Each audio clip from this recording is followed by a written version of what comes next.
Going to the cinema.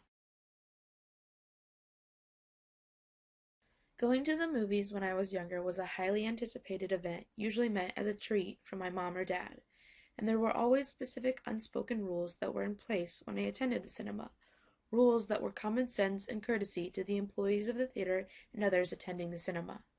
As I got older, the theater became a popular place for dates and teenagers to hang out. In my recent trip to the movies, I observed, however, that some people have begun to forego those unspoken rules and taboos set in place. During my trip to the movies, I had decided to see the documentary of the boy band One Direction. I chose to see this movie because of the pandemonium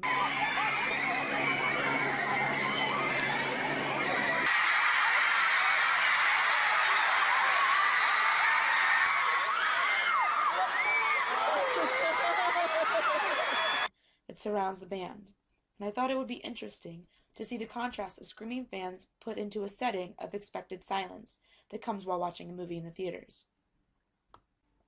Normally, there are certain rituals and unspoken rules that people follow when going to the movie theater. For example, hushed tones and limited talking once actually seated in the theater. There's also no use of cell phones or any other electronic devices, and in fact, most theaters suggest you turn them off or silence them. So, I guess this is good night? I was hoping I could see you again. I'd like that.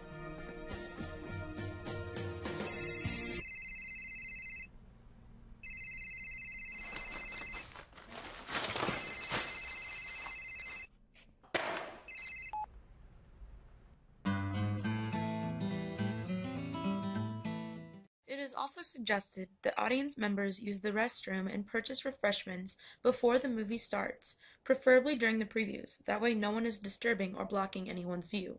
You know the people that seem to enjoy entering the cinema late? Well, there was this couple that entered late in this film. I saw them walking in, and as soon as I saw them I was like, yeah, they're gonna come and sit near me, aren't they? Yeah, of course they are. And they tried to go in the row in front of me. Nothing wrong with that, that's cool. Other than when the guy just stopped and stood right in front of me for about 2 minutes. So I was kind of like, oh, yeah, if I could.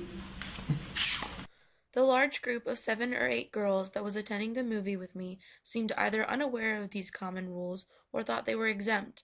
Not only did some of the girls arrive late, but several of them would continue to leave the theater either for refreshments or the restrooms, constantly disturbing the rest of the audience and blocking the view of the mother and her 2 daughters who were seated behind them. Many of the girls were also constantly on their phones texting or taking pictures and videos of the documentary, even though the theater had stated several times in the previews that cell phone use was not allowed and recommended that you turn them off completely.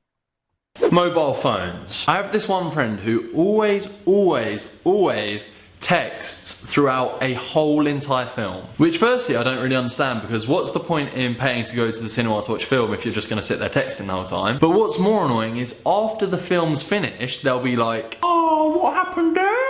And what happened here? I don't think I got that bit. I didn't quite understand that bit, mate. What happened? Another example of the group of girls displaying disruptive behavior during the movie was when they would squeal at certain parts of the movie because of something one or more of the band members did or said. The young group of girls would also often sing along to the concert parts of the movie, or if a song was playing in the background. For example, during the documentary, they played a clip of the band singing their song Little Things during a concert in London. The girls sang along, and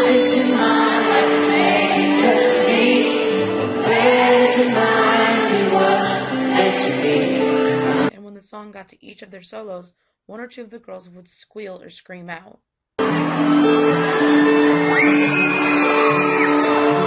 making it harder to hear what the boys were actually saying.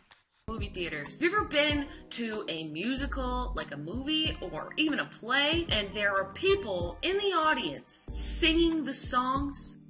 Last time that I checked, I was here to eat my popcorn, be entertained, and watch them sing, not you. If I wanted to hear you sing, I would show up at your shower every day and just sit there and next time you sing in a movie theater, you're just gonna stuff my face full of popcorn and say, pipe the fuck down! Unlike my trips to the cinema in the past, my main focus didn't lie with the film I was watching, but rather with those watching it with me. Since I was little, I had always been instructed on the proper ways to behave at a movie theater. No cell phones or other electronic devices, don't block someone's view, no talking or singing along, and create as little disturbance as possible to make it an enjoyable trip for myself and those around me. I was curious to observe if and how cinema rituals and taboos may have changed over time, and came to the conclusion that new generations are more self-absorbed at the theater and fail to consider those around them. Instead of enjoying their film in a fun and respectable manner, they treat the cinema less like a public space and more like a home theater. Hey! Hey, you! Hey! Hey! Hey, you! What? Shh! The movie's starting. The Guild would like to thank you for being courteous to your fellow moviegoers and respectful of the theater. You have been thanked in advance. Don't make us regret it.